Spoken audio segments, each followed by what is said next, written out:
Aloha and welcome. My name is Taylor Norris, and I'm a certified Galactic Astrology soul reader and Reiki master teacher.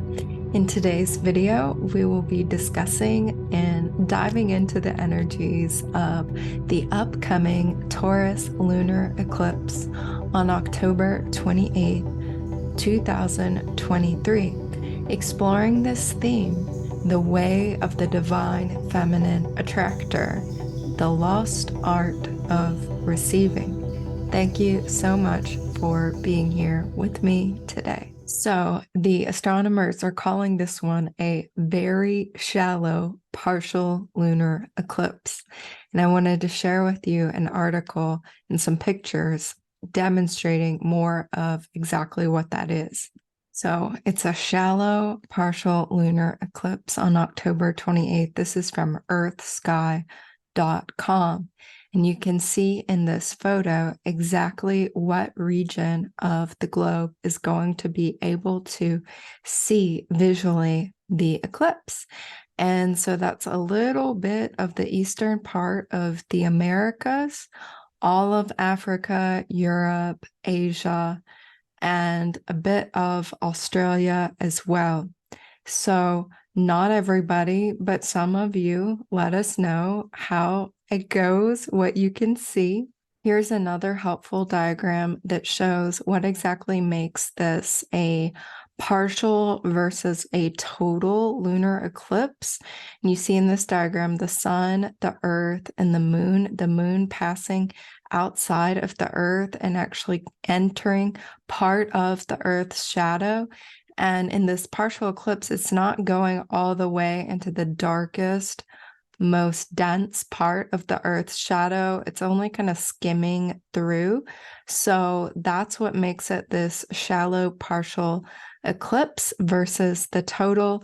And it's not considered a penumbral eclipse as far as I can tell either. Those only pass through this penumbra region. So it must be passing through at least a little bit of this umbra, I would think. And now what you're here for, tuning into the astrological energies of this lunar eclipse in Taurus. So even though it's shallow, my sense is it's no less powerful. And that's going to become apparent, especially as we look at some of the most significant and pronounced galactic alignments with this eclipse. So a lunar eclipse happens when there's a full moon. The solar eclipses happen when there's a new moon. And so what makes this a full moon is that we have the moon in Taurus here at the bottom part of the chart, completely opposite, 180 degrees apart from this beautiful sun in Scorpio. And so that's already interesting. Okay, it's activating the Taurus Scorpio axis. So you'll want to know, do you have any placements in Scorpio? Do you have any placements in Taurus? Find out which houses in your birth chart this is happening. And that can show you what part of your life is having the strongest impact, what areas of your life will be illuminated and highlighted at this time. So we see that both ends here of the full moon have some friends, okay? So this moon in Taurus is conjunct Jupiter. And so this is really expanding the Taurian energies. What are those energies? Taurus is fixed earth. So it's the slowest, densest of the zodiac signs.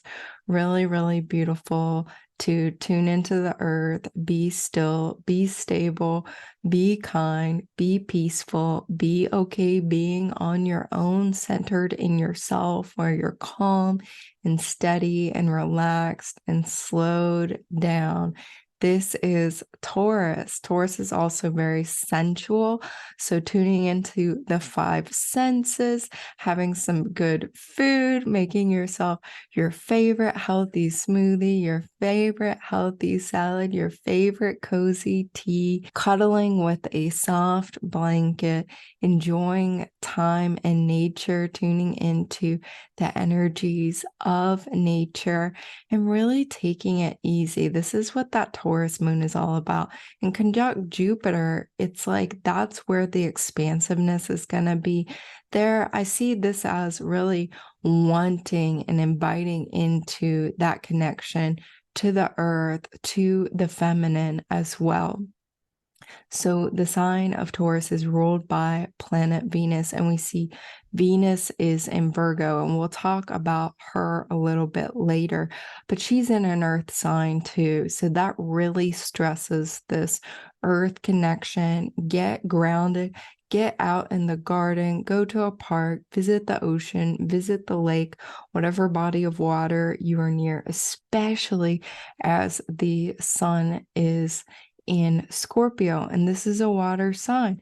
If you don't have some beautiful natural body of water to enjoy, draw yourself a really nourishing, detoxifying, purifying salt water, essential oil, smelling good bath, and really relax into that. That can be a way to work with this energy as well.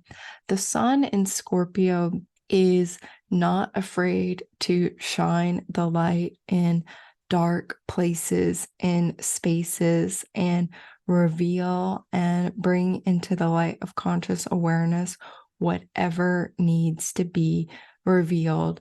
Scorpio is a sign that likes to go deep. So it's also fixed, and it's fixed water. So still water runs deep. This is water that runs so deep. I like to imagine the image of a wishing well. And in this full moon, you can put your wish into this well for your intentions. Plant a seed of intentions here. Scorpio is also about transmutation and transformation. So whatever is no longer serving your highest good, whatever is no longer working for you, you're going to be aware of it at this point in time.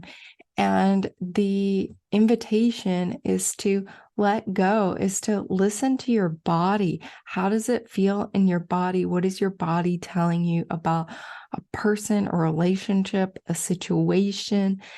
Whatever the case may be, what food you're choosing, really small, simple things, right? Make changes and choices accordingly. What's coming up for you? Can you be in the fire of that transformation? We don't have a whole lot of energy and fire right now. However, we do still have the north node of the moon in Aries and Chiron in Aries. So being okay sitting in the fire and in the intensity of whatever is being revealed this full moon will really serve you. And understanding that there's a way to allow this purification process to be gentle and smooth and easy and for your highest good, and actually quite quick too, so that whatever's coming up can pass through quickly and you can move on into whatever is next, and moving on not as a spiritual bypass, but actually being liberated from whatever it was that was needing that transmutation and that alchemical process to take place. So moon over here with Jupiter, and also we have the sun in Scorpio conjunct Mercury and Mars. They are separating from the sun. So Mercury and Mars would have already conjuncted the sun, but they're still in that realm, in that region where it's all kind of a bunch of energy all blending together. So I'm really seeing this as a moment of insight. It's Mercury. What is coming up mentally? What's coming up mentally that needs to be cleared and let go of? But also what insights and realizations, revelations are coming up for you? Write them down. Make a note. Don't just let them pass by, but actually understand what changes are happening in your belief systems that are going to benefit you long term.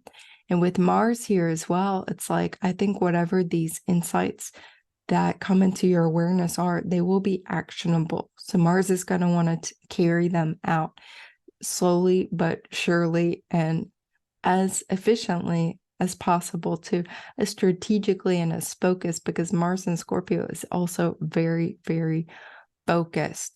So I think this is quite helpful. It can also, at a lower level expression, come up with harsh words being exchanged, aggressiveness, Mercury, Mars, our mind, our communication with Mars, god of war, this masculine energy. And also the lower expression of the moon, Jupiter, can be like overindulgence, taking it too far, just not moving at all, right? And I mean, if you're called to just be still and stable for this one, trust your guidance, okay? Trust your intuition. The intuitive capacities are going to be very, very highlighted. And that is also the case because Pluto is still square the nodes of the moon, north node of the moon in Aries, inviting us into our independence, our discernment, our clarity, our directness of just, I am presence. I am carrying this out. This is what I'm here to do. This is how I'm here to be. And I'm okay being a pioneer and being bold and showing up the way I am. Pluto squaring also this south node of the moon in Libra, that's showing us everything we don't want to see in our relationships, how we relate to others, and inviting us into a higher level expression of Libra that's all about peace and beauty and balance and aesthetics and art and justice and fairness and right relationship with all that is. Pluto in a square to these nodes that have to do with our collective destiny, but also in a square to the full moon itself. Okay, so Pluto is also squaring this moon in Taurus and the sun in Scorpio. So this is really amplifying the transit we've been experiencing most of this year with Pluto squared the nodes, having this full moon. So kind of like whatever all of that has been bringing up and been building these past months, really, I think this eclipse is a moment to kind of, have the insight. This is what's been shifting for me. This is what's been transmuting for me. This is what I've been alchemizing, and next level realization. And sometimes when those insights come in, it's really like, oh, duh, this is so obvious, right? I know I have that happen time and time again, how simple it is. It's like, oh my God, are you serious? Like this, wow, okay, yeah, that's it. I think this is a moment of really having a greater kind of retrospective awareness of whatever the heck you've been up to these past months, at least since July, even looking back into June as well, when Pluto was squaring the nodes of the moon when they were still in Taurus and Scorpio. So I think there's going to be awareness here. I think this is still like carrying quite a lot of tension that I think many of us are just coming to be used to. But this can feel especially tense. I know myself, I've felt more tension in my body since this Aries full moon that we had in September. So this full moon, this eclipse feels like a secondary, yet another hit on the gong of the full moon. Like the Pisces full moon led to the Aries full moon, led to this now Taurus full moon. And I think you see that also with the galactic alignments, because the Aries full moon was aligned with the super galactic center. And as we'll get into in a few moments, this particular eclipse is also aligned to a supracosmic point. In addition to this tension caused by this T-square we are all really living with, we have another kite formation. So we've had many of these in the lunations recently. And so this kite is made by the outer planets all being in this lovely grand sextile. So Pluto now direct in Capricorn, trine to Uranus retrograde in Taurus, sextile Neptune retrograde in Pisces, Neptune sextile Pluto in Capricorn. So all of these making this smaller triangle. And then we have Venus here at the tail of the kite in a trine to Uranus, approaching the exact trine to Uranus. So a few days after this eclipse, she will make the exact trine to Uranus. So this can give you a preview of what's to come in a few days too, as to what this Uranus trine Venus energy is. And this can be like unusual creativity, insightfulness, new relationships, out of the box relationships, out of the box ways of working with the earth and with others, out of the box and progressive, innovative ways of healing too, as Venus is in Virgo. And kind of Age of Aquarius healing and priestess type of rituals and ceremonies as well. Venus is also coming into her exact trine with Pluto. So after this eclipse, she will make a trine, exact and perfect her trine with Uranus. And then in the subsequent days, she will perfect her trine with Pluto. But as of the moment of this eclipse, it's already there. It's already activated. And so Venus in Virgo then is opposite Neptune. And again, this is an aspect that will perfect in the days following the eclipse. So when there is a kite like this, it's a moment of initiation. There's a moment here where we have the opportunity to now master another psycho-spiritual function. I mean, I see this so clearly as Pluto, Neptune, and Uranus, the three outermost planets, facilitating shamanically this experience. And we've seen different other planets and bodies pass the same point. So it's like Venus is kind of the last one in the train here coming into this position, other than the moon, which passes through this position every single month. So Mercury's already been there, Mars has already been there, the sun's already been there, but now we have Venus. And what is Venus? Venus is this divine feminine function. She's the attraction principle within us.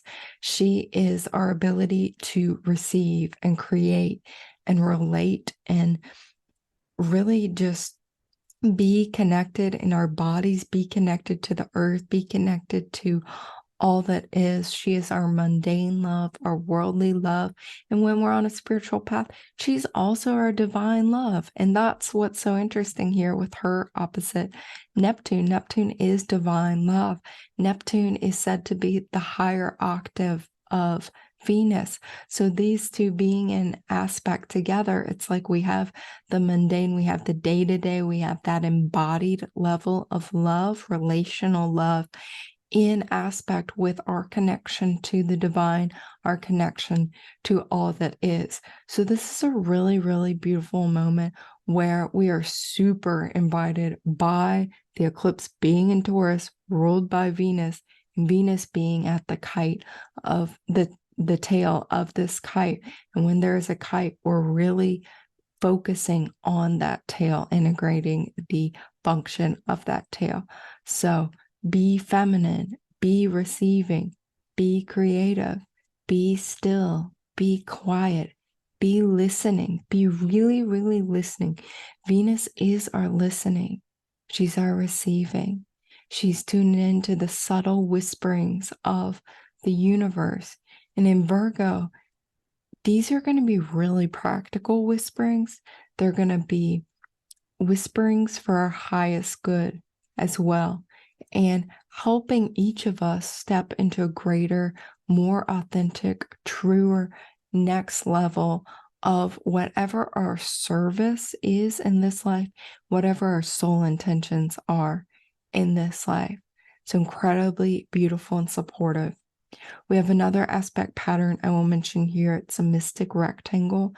So it's involving both ends of the full moon here. Moon Jupiter in a trine, a harmonious flow of energy to Black Moon Lilith here in the early degrees of Virgo.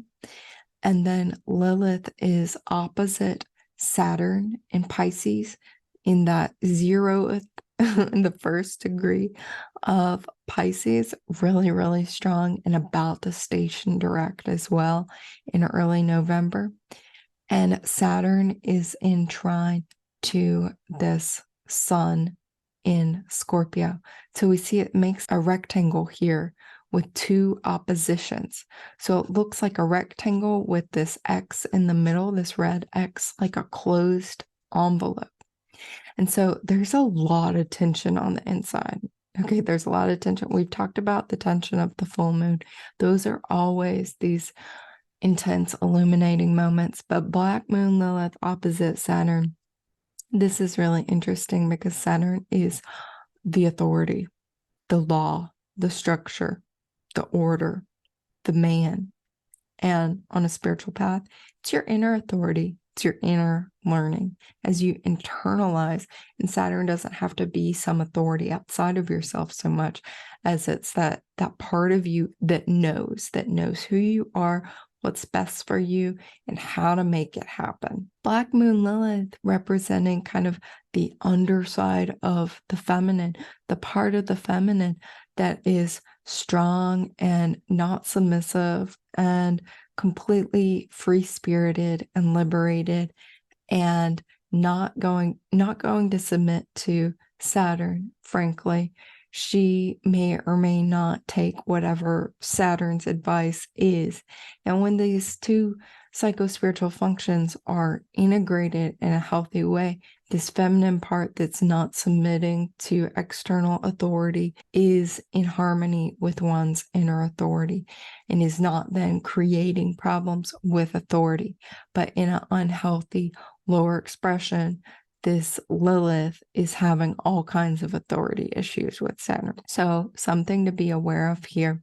And what's helpful is that this inner tension is facilitated by all these blue lines, these harmonious aspects showing a lot of potential, a lot of talents, a lot of gifts here as well.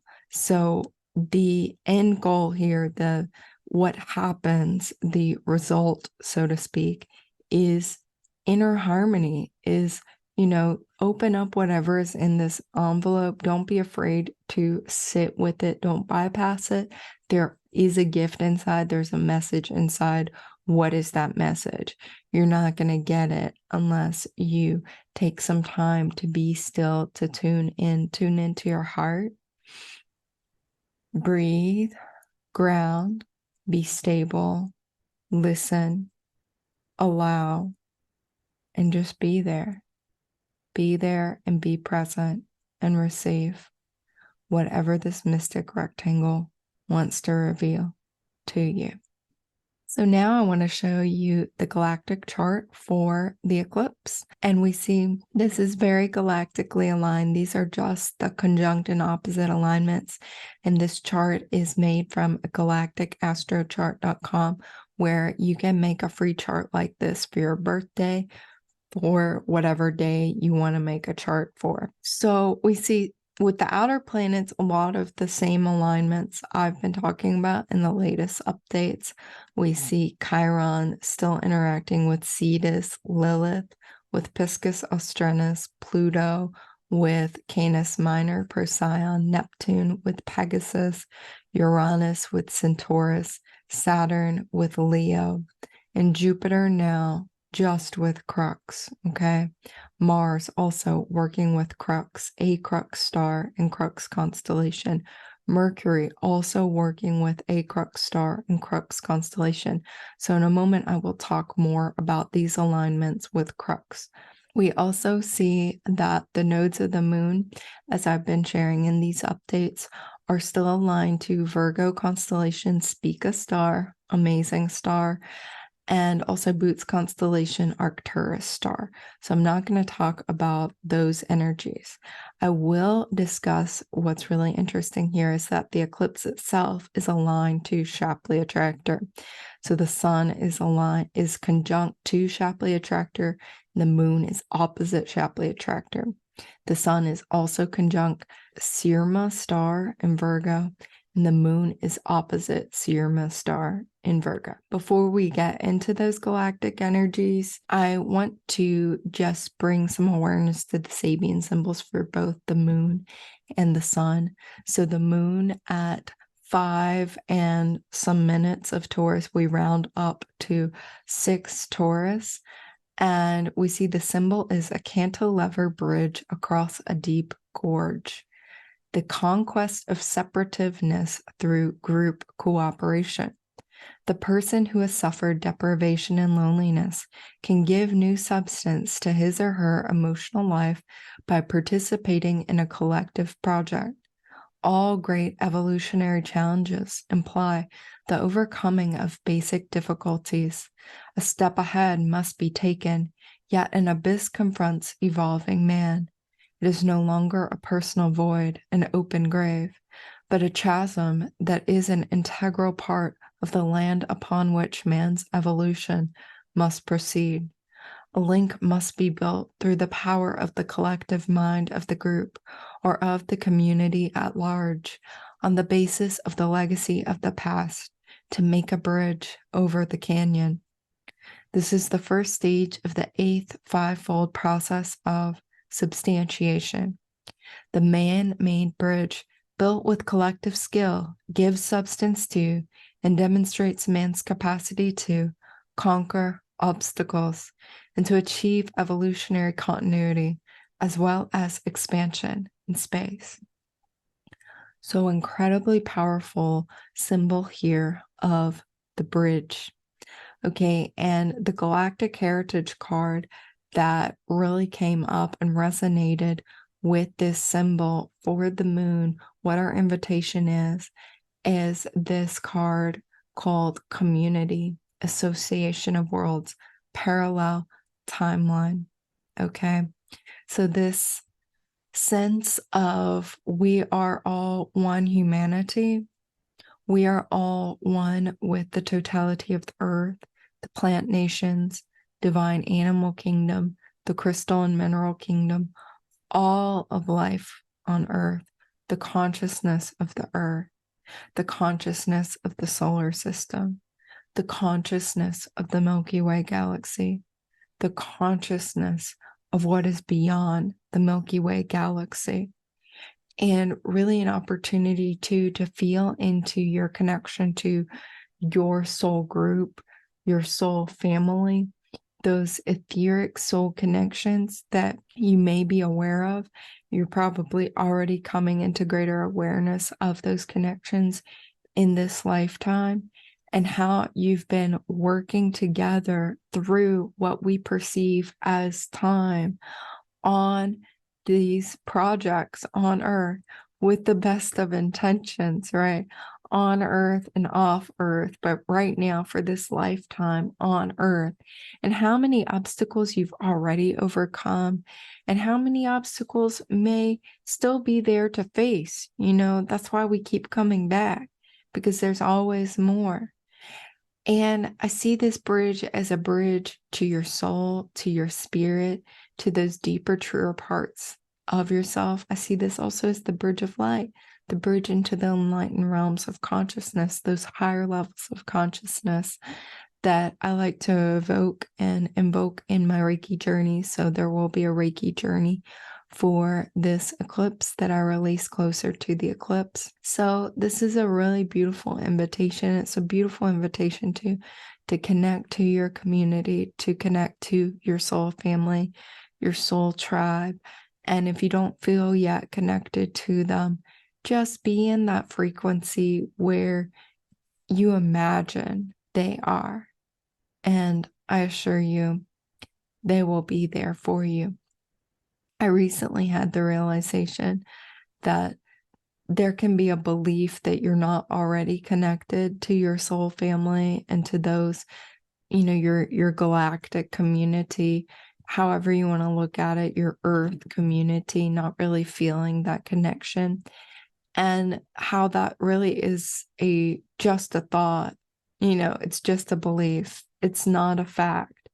And so I see this eclipse as potentially being a healing of that belief of your separateness and an understanding of that oneness, and that you are connected, you're always connected, and you're always attracting in the people that you need, the relationships and connections that you need. And again, we'll say more about this with the Shapley Attractor. So I'll also share here the Sabian symbol for the sun. So 6 Scorpio, the gold rush tears men away from their native soil. The passionate search for new values, which at any level promises a more abundant life. The greatness of man is that he can always be greater.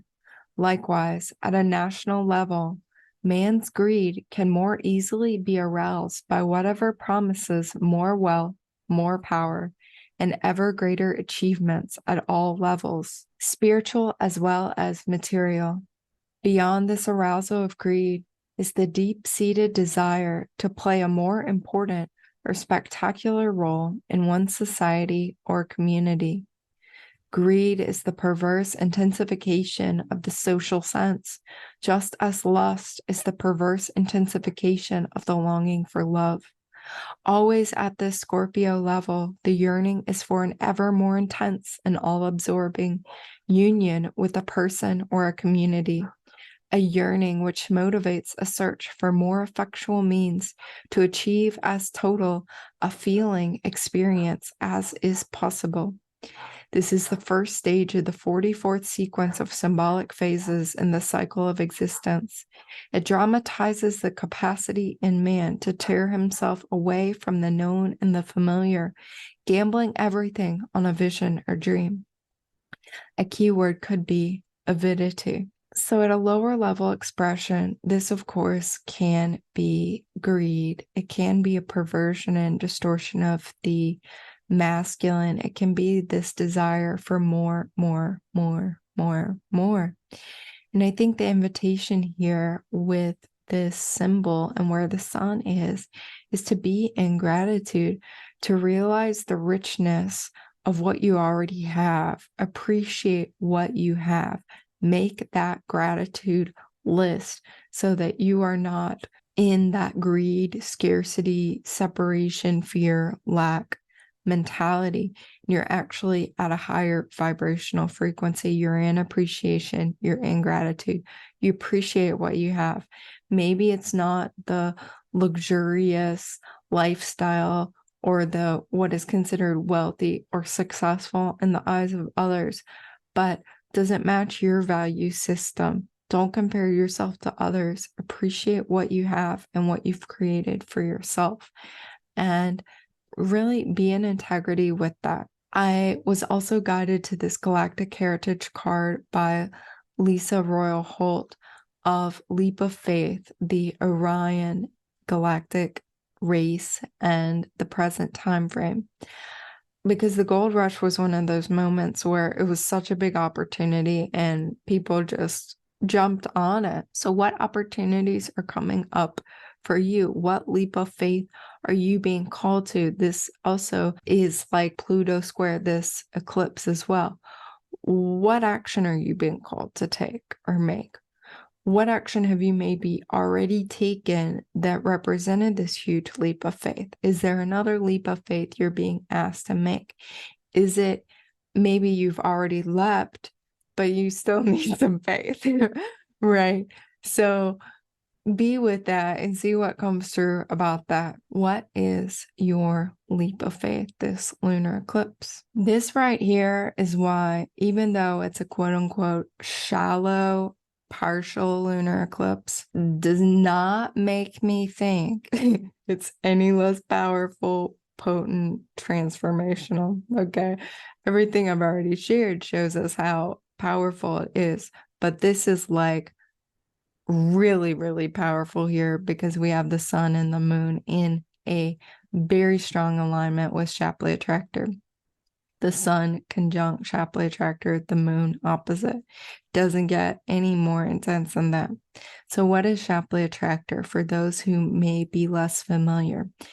It is, I'm just going to take you kind of out to it, right? So we have the Earth that orbits around the sun in the solar system. We have the solar system that orbits in the Milky Way galaxy around the center of the Milky Way galaxy, which is called the galactic center. Supermassive black hole, very powerful. This is in the degrees of Sagittarius. Then we have the Milky Way galaxy amongst another galactic cluster of 30 or so other galaxies that are all orbiting in the field of this even more supermassive black hole, the supergalactic center, which in our zodiac is in the degrees of Libra. Then that whole region, this whole galactic cluster, is among an area of space called Laniakea, which means immense, immeasurable heaven in Hawaiian. It's our galactic neighborhood, huge area of space, all being drawn towards the Great Attractor. The Great Attractor also created that whole cosmic neighborhood. All right, we don't even really know what the Great Attractor is. Could be a black hole, could be a bunch of black holes, could be something else entirely. Shapley Attractor is much like the Great Attractor, but even bigger, more powerful, and extremely mysterious as well. And you can see it in this lower diagram that Shapley is attracting this whole region. So like the immense area being attracted, being created, and then attracted back into the Great Attractor looks tiny compared to the cosmic neighborhood that Shapley is both the source, the creator of, and also the attraction principle, drawing it all back into oneness, into coming back into home, right? This is like unification with the source.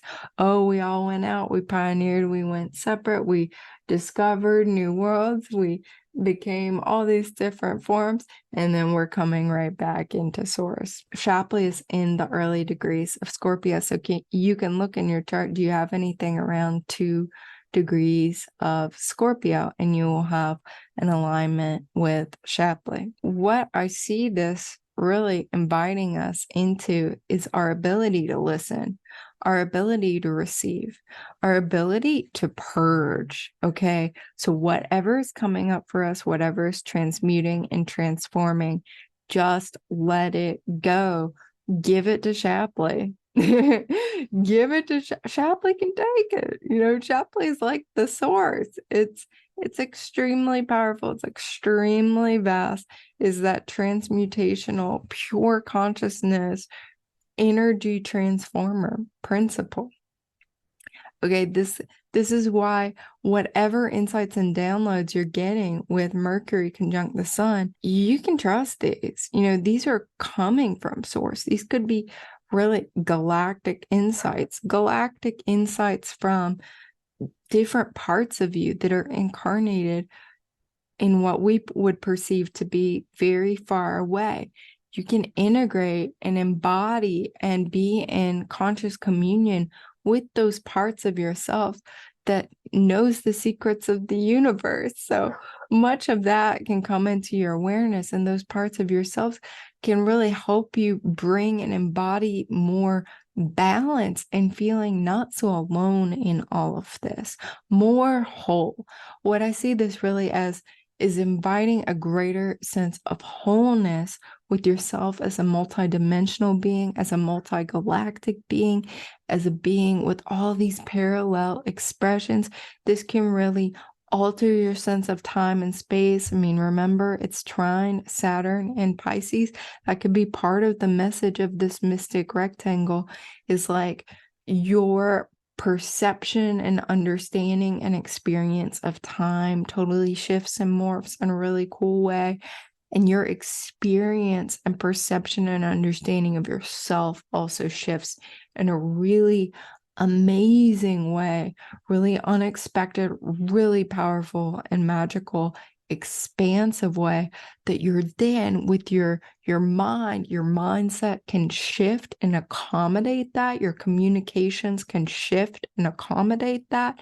And your Mars function as well, the masculine function, can actually enact this new level of authenticity that you are carrying. that you are embodying. So really take some time this eclipse to empty out, be still, be open, be with the automatic writing here too, with Mercury, the automatic channeling, speaking, however it works for you. This is a wonderful time to experiment with some of that. So it's also aligned to Syrma star in Virgo. So we see Virgo constellation, the harvest goddess, and the star is in her lower leg, like near her ankle. Okay. And this is a star I really have not worked with much. So this is an invitation here to learn more about what this star means. I'll just be honest with you. And so with Virgo constellation in and of itself, it has to do with the feminine, with the receiving, with our connection to the earth, with our right relationship, with our purity, our virginity, our innocence, our beauty, our fertility to create, to appreciate, to be grateful of what we have. So this is really interesting. Looking at Astrology King's interpretation of this particular star, he mentions responsibility. So responsibility with the heights that you achieve, the influence that you have, whatever you're attaining. So having great responsibility and integrity. Also seeking forgiveness for yourself, forgiving others, forgiving kind of the world for the state of affairs and state of being as well. It's also associated with the tarot trump, the Empress. This is Virgo constellation. I'll just read you a line from Astrology King. So this constellation is indicative of an abundance and harvest and a fruitfulness of agriculture in general. But when prominent in the charts of eclipses, it portends events concerning kings, heads of state, and in this regard can be an ill omen indeed. So on a mundane level, we may see interesting events involving heads of state and powerful leaders. I wouldn't be surprised to see that. At a personal level, there could be abundance. There could be a harvest of sorts. So be on the lookout for that. It may not look like, you just get a bunch of cash money or something like it could be, but it might be abundance in a different way, a different form of a harvest. So be really open to that. And I think with all of this, it's like law of attraction. Keep your vibration high because the attraction energies are high, and the higher your vibe is, really cultivate and caretake your vibe so it's as high as possible, and you are attracting in exactly what you want to attract in, and maybe not even just what you want, but what is for your highest good. And the form of that highest good taking, this is what I always ask for: easy, smooth, fun, blissful, graceful, beautiful, magical, synchronistic, because I don't want my highest good feeling like, a hammer, like really hard, hit me in the face. Oh my gosh, it's so difficult. Because I believe those kinds of things are for our highest good too. But my preference and my prayer is for attracting in for my highest good in a really beautiful, harmonious, enjoyable, delightful way. And this is a Venus ruled eclipse, so we're allowed to ask for that. We're allowed to ask for it to be delightful and enjoyable. This is Venus, okay? So tuning in here to the super highlighted energies of Acrux star and Crux constellation. I've showed y'all this one before. So Crux constellation is this cross that's underneath Centaurus, the centaur with his arrow going in for the kill there. And so Crux only has a few stars here. It's a southern hemisphere constellation, so not as common and prominent in the northern skies at this time, but for our southern hemisphere folks, they are familiar, and this is a wonderful energy to tune into. So, what is Crux linked to? Well, with Mercury, Mars, and Jupiter aligned to Crux, we are going to find out, right? If you don't already know, you're going to find out. So, what I have understood about this particular constellation and this particular star is that it has to do with our intuition, our preference for the occult, our mystical and magical and alchemical talents.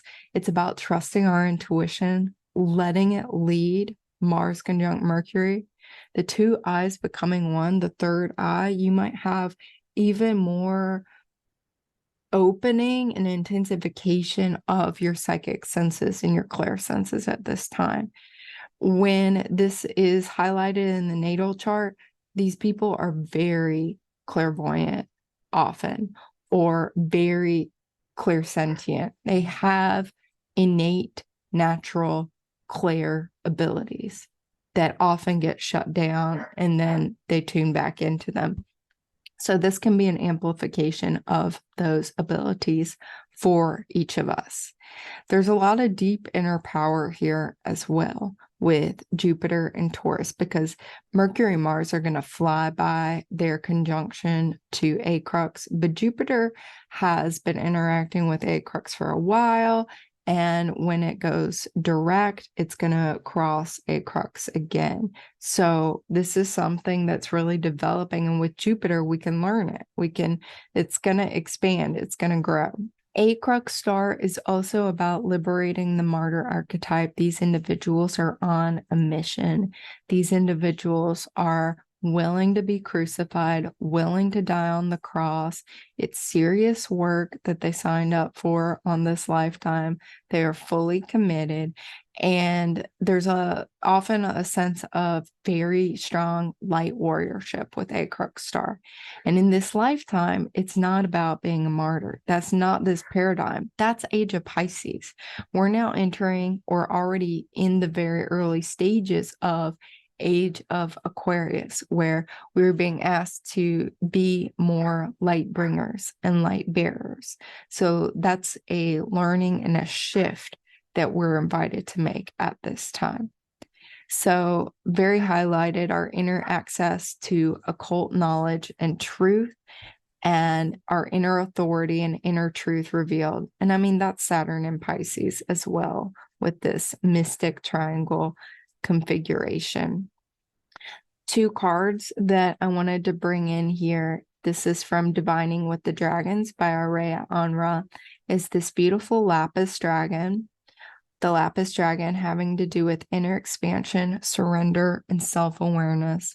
So a lot of intuition, a lot of trust, a lot of becoming aware of what's been hidden, and really surrendering to that highest good, that highest principle, not dismissing what's coming up, but valuing it, valuing your own inner knowing. And again, with Archangel Uriel, trust here. This is an oracle card from the Angels of Atlantis by Stuart Pearce. And this card is really sharing with us this trust. Trust yourself. Trust yourself. This is Taurus. I trust myself. I am. I know. I embody. And that can get exaggerated into a stubbornness, right? And a fixedness in one's beliefs. But many of us are more along the lines of needing to trust ourselves more, trust our inner voice more, trust our inner soul directive more, and allow that to guide our lives. And understand that when we are allowing that to guide our lives and it's not matching the courses that others are taking or the expectations others may be placing upon us, or we perceive others to be placing upon us, that's okay. Trust your intuition, let it lead. That's what you're here to do. That's how you're here to be. That is the medicine of Age of Aquarius. And in the Age of Aquarius, we're in communities of similar frequencies where more and more people are living that way, as opposed to external authorities dictating how we are living our lives and dictating how we think, how we relate to our minds and our emotions and also our behaviors. So thank you so much for being here today. There's a lot more I could talk about, but I think this is a long enough video. If you would like to connect deeper, soul to soul, spirit to spirit, please reach out. My website, taylornorrisreiki.com. I offer Galactic Astrology soul readings, astrological consultations, Reiki sessions one-on-one, as well as Reiki classes. There's an upcoming Reiki 1 and 2 class in October 21st to 22nd, and a Reiki masterclass coming up in December if you're interested in learning in the Holy Fire World Peace Reiki lineage. And every month I hold a free new moon Reiki share, so you're always welcome and invited to attend those as well. Every single new moon, no matter your experience or lack of experience with Reiki. I appreciate you so much for being here. If you're here, your soul family, and I love you, and I wish you the most blessed, beautiful, magical Taurus Lunar Eclipse 2023. Aho, amen, namaste, and so it is. Mahalo.